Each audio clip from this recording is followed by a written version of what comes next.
មចង់ជួបចរចារៀបរាប់ប្រាប់អូនថាស្នេហាបងស្មោះលើស្រី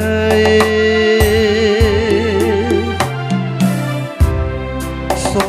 មមេត្តាត្រាប្រណីដល់ចិត្តដែលលបបែតីលើពិសីជាច្រើនខែឆ្នាំ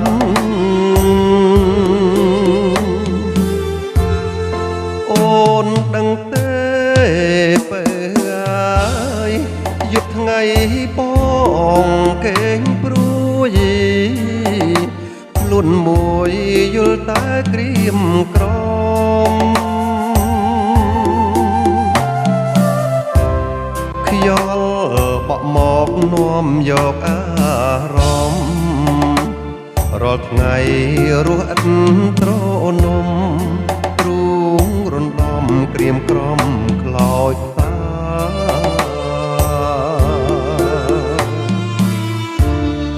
សូមឆ្លើយប្រាប់ផងឆ្លើយមកនួនល្អឲ្យបងអស់ក្តីសង្ការកុំឲ្យបងទុក្ខាសូមអូនឆ្លើយប្រាប់ថាស្នេហាមួយម៉ាត់មកថ្លៃ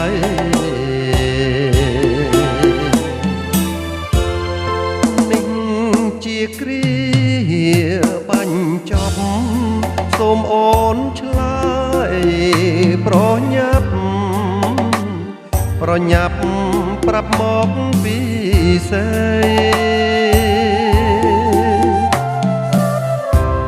ស្ម័គ្រមិនស្ម័គ្រក៏សូមស្រ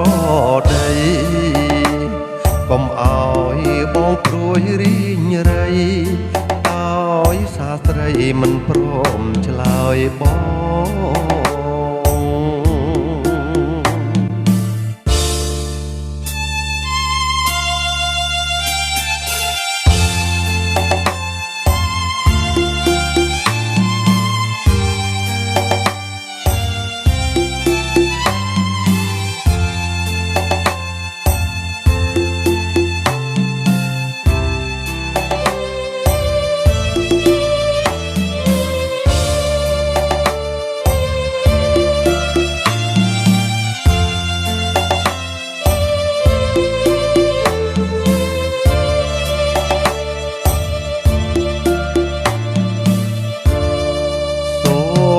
ឆ្លើ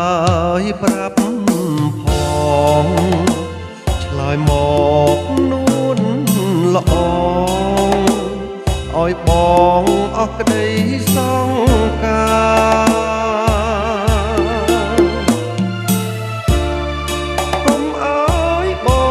ងទុក្ខាសូមអូនឆ្លើយប្រាប់ថាស្នេហាមួយម៉ាត់មកឡៃ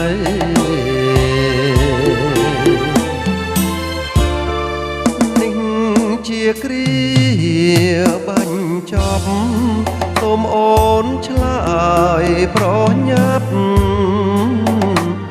ប្រាប់មកពីសេ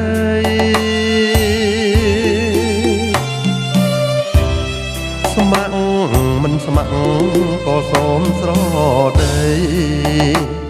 កុំឲ្យបងព្រួយរីងរៃដោយសាស្ត្រីមិនព្រមឆ្លើយបង